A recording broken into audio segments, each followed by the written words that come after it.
Financier 2016. Avant de débuter, pourriez-vous confirmer que vous êtes l'équipe C? Oui. Je vous rappelle que vous avez un maximum de 20 minutes pour vous présenter suivi d'une période de questions de 5 minutes. J'afficherai le temps restant à l'aide du carton indicateur à 10 minutes, 5 minutes, 2 minutes, 30 secondes et les 10 dernières secondes sur mes doigts. Je partirai le chronomètre lorsque vous commencez. Vous pouvez débuter quand vous êtes prêt. Parfait. Docteur Parent, si aujourd'hui, je vous demande si la santé de vos patients vous tient à cœur, vous allez probablement me répondre oui. Nous, c'est votre santé financière qui est au cœur de nos préoccupations. En effet, aujourd'hui, nous avons planifié pour vous un plan de la planification financière intégrée personnelle. Mais qu'est-ce que c'est? Dans le fond, nous avons optimisé tous vos projets. Nous avons considéré la maison, la vente de votre chalet, votre retraite, tout en parents aux imprévus. Donc aujourd'hui, je vous présente mon équipe. Jean-Philippe Bézina vous parlera principalement de la retraite. Monsieur Cédric Chabot, notre expert fiscaliste assurance, et moi-même, je vous parlerai principalement de droit et des abris fiscaux avantageux. Donc, aujourd'hui, les principaux mandats demandés. Dans le fond, nous avions les conséquences de la vente du chalet, le financement des études, la planification de la retraite, l'incorporation professionnelle, le portefeuille de placement et les aspects légaux. Nous avons également pu ressortir quelques éléments importants, l'optimisation de la dette, la réévaluation de l'hypothèque, les aspects fiscaux CELI et impôts latents, le MAPA, puis la couverture d'assurance adéquate. Donc, je vous laisse à l'instant avec Cédric qui va vous parler principalement des billets pour commencer. Donc, oui. Tout d'abord, en planification financière, on s'est assuré de dresser les bilans et les différents états financiers pour avoir un portrait actuel de la situation et ensuite engendrer nos stratégies de manière adéquate.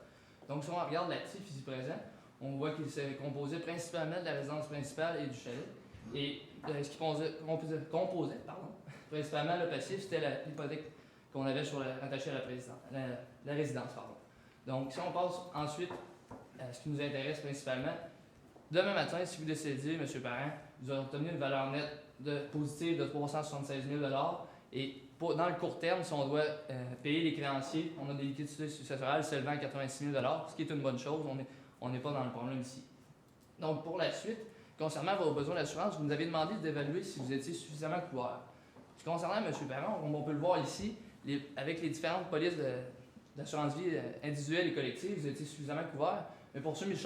Richard, par contre, ça se corsait. Donc, comme on peut le voir ici, les différentes liquidités successorales qui s'élevaient à 665 000 et un déficit de 8 000.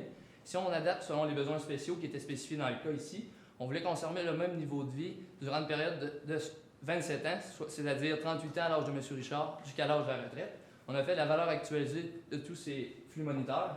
On obtient une valeur de 613 000 et on voulait également combler l'hypothèque qui était présente présentement de 204 000 On se retrouve avec un besoin d'assurance pour M. Parent nul et un pour M. Richard s'élevant à 830 000 Donc nous, on voulait juste spécifier également que le coût de vie qui était basé sur nos calculs s'élevait à 34 454 et on peut retrouver le tout en annexe.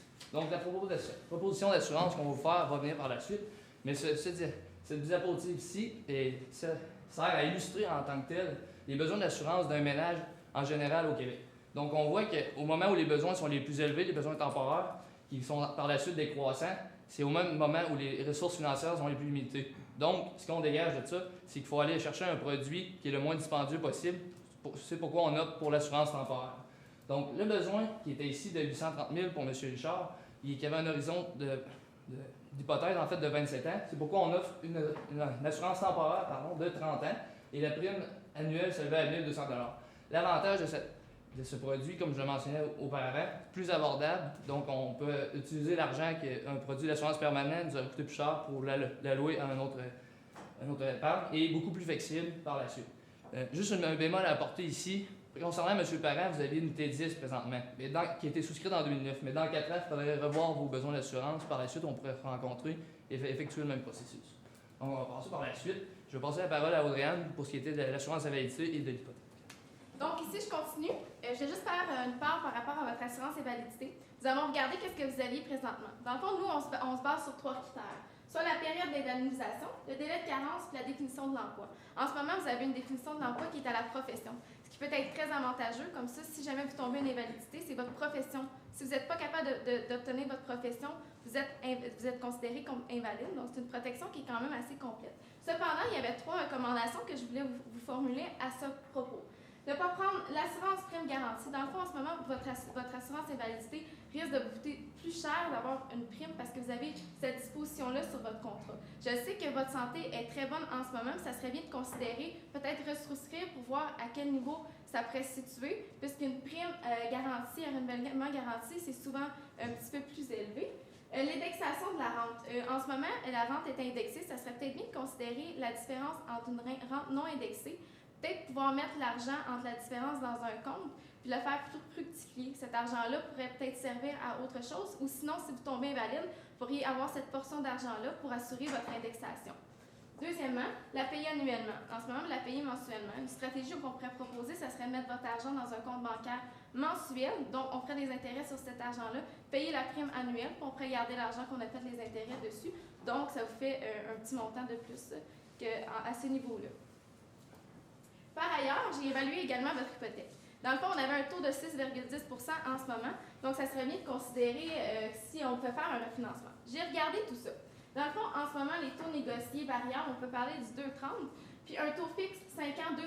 Je ne connaissais pas vos préférences, donc j'ai aimé mieux sortir les deux éléments. En ce moment, on avait des pénalités de 2 700 $. Si on renégocie, il se pourrait, j'ai mis les chiffres de surévaluation des montants également, pour être sûr qu'on atteint une optimisation, par de surprise lors du refinancement. Des frais de notaire de 850, des frais divers d'évaluation quelconque qui pourraient être mis en compte. Aujourd'hui, le sol dans un an, si on reste le taux à ce niveau-là, 6,10, on est à 198 210.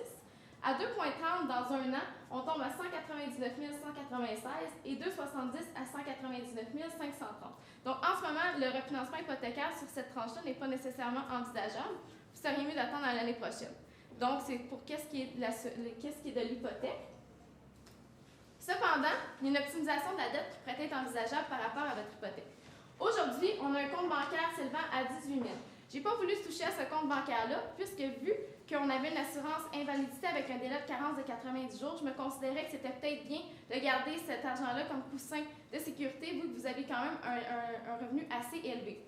Par ailleurs, qu'est-ce que j'aurais aimé ça vous proposer, c'est de mettre cet argent-là dans un compte à intérêt élevé au lieu d'un compte bancaire qui vous apporte absolument rien. Deuxièmement, la marge de crédit. En ce moment, vous aviez un taux vous me disiez, assez bas. Donc, j'ai estimé environ entre 7 et 8 le taux de la marge de crédit en ce moment. Dans le cas, vous me donniez juste le taux de base, dans le fond, des marges de crédit.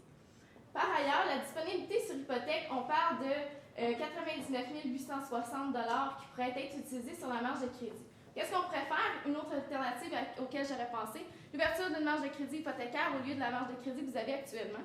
Vous aviez un taux plus bas si jamais vous avez besoin de cet argent-là, donc je le ferai immédiatement. Deuxièmement, je ferai un refinancement hypothécaire. En ce moment, votre solde de dette est à 28 230. Le véhicule, nous avons considéré qu'il était sur un amortissement de 7 ans, ce qui est environ dans le marché 5 ou 7 ans. Nous avons décidé de prendre 7 ans. Donc, en ce moment, carte de crédit, un solde de 6 000 à 19 ce qui vous coûte 1 140 intérêts annuels. Avec un coût de refinancement, ça vous en coûterait 138 $ annuellement. Par ailleurs, la voiture, 22 230 si on a utilisé un amortissement de 7 ans, avec un taux effectif annuel de 9 un coût annuel d'intérêt de 2 000 $, un coût après refinancement de l'intérêt 511 et 29 $ annuellement si on le remet sur l'hypothèque. Donc, la solution proposée, soit qu'on refait le refinancement immédiatement, vous payez quand même la pénalité, ou sinon on peut reformuler une deuxième tranche sur votre hypothèque avec l'institution que vous faites affaire en ce moment.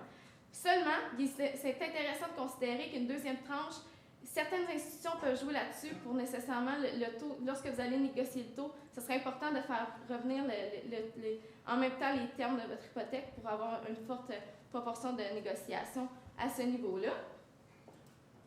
Donc, par ailleurs, régime d'épargne enregistré. Vous m'avez fait part que vous aimeriez financer les études de votre enfant. Donc, je vous explique c'est quoi. Régime d'épargne études, c'est un abri fiscal. Les subventions, on a une subvention provinciale et fédérale, soit 500 $ par année et 250. C'est un rendement pouvant aller jusqu'à 30 sans nécessairement... Donc, vous, c'est encore plus si on considérait que vous aviez un rendement environ selon les normes de QPF à 3,25, donc 33,25 Donc, dans le fond, qu'est-ce que je vous propose aujourd'hui? Vous m'aviez dit que la vente du chalet, vous veniez mettre l'argent. Moi, je ne vous conseille pas de mettre les 50 000 immédiatement puisque les subventions sont calculées sur une base annuelle. Donc, la stratégie d'optimisation au niveau du RIE, ça serait d'aller placer le 20 000 au début de votre régime. Donc, on va mettre 20 000. On est capable d'avoir les subventions antérieures, soit 1 000 $ pour la subvention fédérale et 500 $ pour la subvention québécoise. Donc, on voit le solde de rendement. Jusqu'à 17 ans, on peut avoir les subventions. Dans le fond, on vient maximiser les subventions à recevoir. Donc, ce qui vous fait, dans le fond, un maximum cotisable de 50 000. On ne peut pas aller mettre plus d'argent dans un RIE à cet effet-là. C'est le maximum qu'on peut mettre, c'est 50 000. Donc, on vient d'aller maximiser le 50 000, puis on vient d'aller chercher toutes les subventions qu'on a perdues dans les années auparavant. Il y a 100 $ au niveau provincial, puis 200 $ au niveau fédéral qu'on n'est pas capable d'aller chercher, mais c'est les seules choses où on est perdant. Autre chose à mentionner qui est important, attention aux retraites pour le Québécois, le IQEE. Dans le fond, ça serait bien, à l'âge de 17 ans, de ne pas commencer à faire les retraites tout de suite, puisque l'IQEE, c'est basé sur une abréviation des deux. Donc, les retraits, c'est les dépôts moins les retraits. Donc, vous pourriez perdre votre subvention à cet égard-là si vous commencez à faire les retraits à l'âge de 17 ans. Donc, c'est qu'est-ce qui englobe le RIE pour l'instant. Donc, je vous passe la parole à Jean-Philippe qui va nous parler de la retraite. On le sait tous, la retraite, c'est vraiment une étape qui est vraiment importante dans la vie des gens. Une étape importante parce que c'est une étape de changement. Changement, on a juste besoin de penser sur le plan financier, économique ou même social. Alors, c'est pour ça qu'il faut s'assurer qu'on va pouvoir atteindre nos objectifs à la retraite pour pouvoir réaliser nos rêves. Alors, en faisant une planification financière de la retraite comme on vous propose, on voulait juste vraiment s'assurer est-ce que c'est possible pour vous et sinon, ça doit être quoi les ajustements. Alors, premièrement, on a respecté les normes de l'Institut québécois de la planification financière, étant donné que c'est un institut qui est encore reconnu au Québec. On a pris les taux de 2016 pour le CELI, pour les taux d'imposition, pour que ce soit vraiment le plus réaliste possible. On a considéré l'inflation à 2 selon les normes. Et on a aussi tenu compte des régimes gouvernementaux ainsi que le remboursement de la PSV dans cet cas comme vous, vu que justement vous gagnez le plus haut que le maximum. Pour l'octobre par an, l'âge présentement est de 42 ans. La retraite va être prise à l'âge de 65 ans. Le pourcentage de revenu à la retraite est de 100 selon la fin de la retraite, selon le taux de QPF, avec 15 de survie, est de 94 ans. Le taux de rendement, on a pris un profil modéré. Pourquoi on a pris un profil modéré? Étant donné que l'investissement est à long terme et aussi que vous ne connaissez pas trop vous n'avez pas beaucoup de connaissances en placement et aussi vous ne voulez pas emprunter pour justement investir. Alors, on voulait être vraiment plus modéré et être plus conservateur. Bref. Les comptes qu'on a utilisés pour la retraite, le CELI qui est de 42 700 $, vous cotisez annuellement 5 000 $. Et aussi le REER qui est de 412 500 $ que vous cotisez au maximum à chaque année. Alors, comme on peut voir dans le scénario initial, on peut voir que seulement vous n'avez pas atteint votre objectif de retraite à partir de l'âge à peu près de 82 ans. Vous allez en avoir un gros manque à gagner à près de 1 million $. Et l'âge de la RFQ, on l'a considéré à 65 ans, l'âge à PSV à 67 ans. Alors, qu'est-ce qu'on peut faire? Est-ce qu'il y a des solutions pour?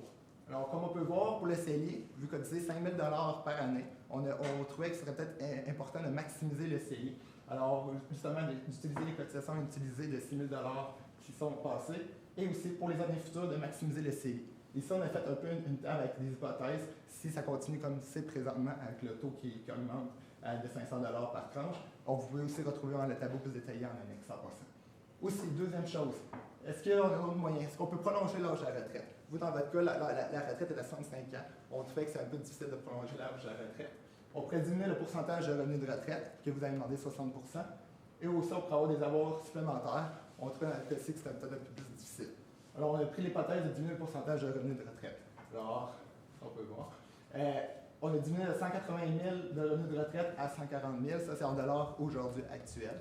Alors, si on ajoute l'inflation, on peut voir que justement, on atteint notre objectif de retraite. Et il n'y a pas de manque à gagner. Toutefois, juste pour prendre en considération, on n'a pas considéré la valeur, le montant qui va rester du chalet. On voulait vraiment être une vision le plus conservateur possible pour s'assurer de pouvoir l'atteindre, étant donné qu'avec l'argent du chalet, il restait peut-être à peu près 75 000 $ que vous allez peut-être faire autre chose avec. Alors, justement, si vous diminuez votre revenu de retraite et que vous maximisez votre CELI et vos REER, vous allez atteindre la retraite sans problème. Je vais laisser la parole à mon collègue qui va parler de déplacement. Oui, donc c'est bien beau tous ces plans, mais à l'intérieur de ces abris fiscaux, il faut savoir quels produits financiers on met à l'intérieur.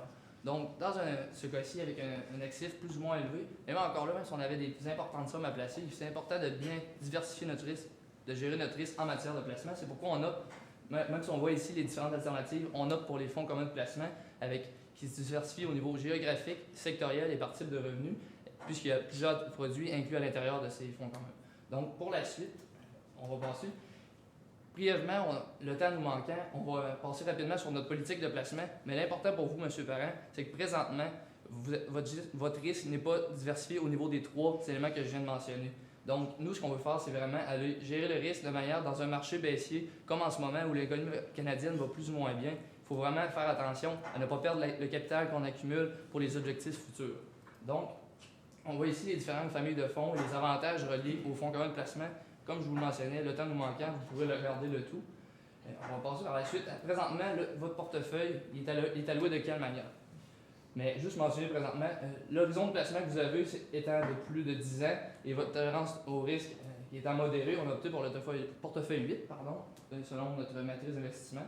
Et on peut voir que, comme je vous le mentionnais, vous aviez un objectif selon votre profil d'investisseur, vous avez rempli le questionnaire, 60% actions, 40% revenus fixes. Selon l'évolution au cours des années, on voit que présentement, vous respectez votre profil. Mais comme je le mentionnais, niveau géographique, vous n'êtes pas bien diversifié puisque vous êtes dépendant de l'économie canadienne, puisqu'il y avait les fonds indiciels, les fonds des obligations canadiennes et des actions canadiennes.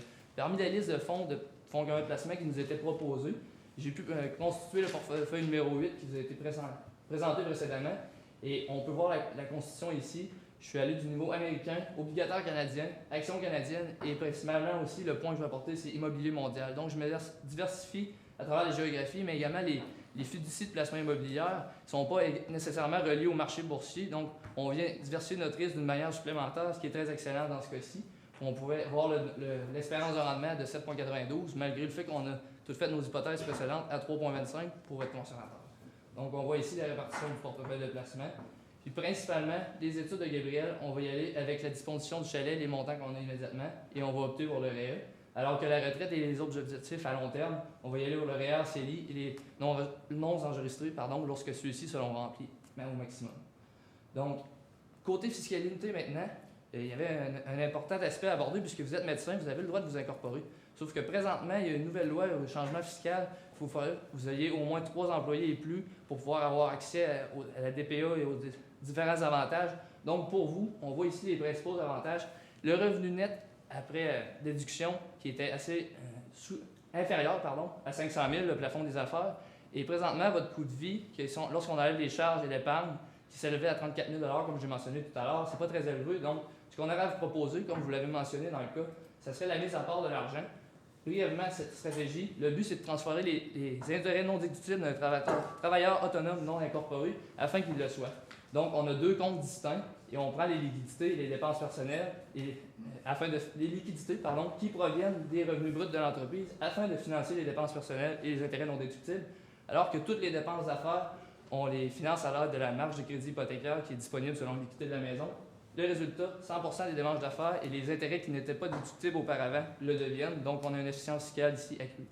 Donc, concernant le chalet, on voulait juste vous mentionner que présentement, si vous aviez un gain en capital de 32 500 $, et selon votre taux d'impôt marginal, un impôt à payer relatif à cette disposition de 16 240 $. Donc, nous, on n'avait pas l'information à l'intérieur du cas, dépendamment si vous aviez utilisé votre exemption pour résidence principale auparavant. Donc, vous avez vendu la maison en 2009, on ne sait pas. Donc, on a fait les 2 scénarios. Si vous aviez utilisé l'exemption auparavant, en ce moment, on aurait une somme de 10 000 $ d'impôt à payer. Et si vous ne l'aviez pas utilisé, on prend toutes les années, moins 1, dépendamment de la formule. On n'a aucune incidence fiscale, on fait juste perdre 4 années pour la résidence que vous possédez présentement lorsqu'elle sera disposée éventuellement dans le futur. Donc, on pourrait se rencontrer ultérieurement. Et je vais passer la parole à Gaudriane pour conclure le tout et voir les aspects fiscaux. Dans le fond, en ce moment, vous avez des questions concernant votre contrat de mariage, si vous aviez à signer un contrat de mariage ou non.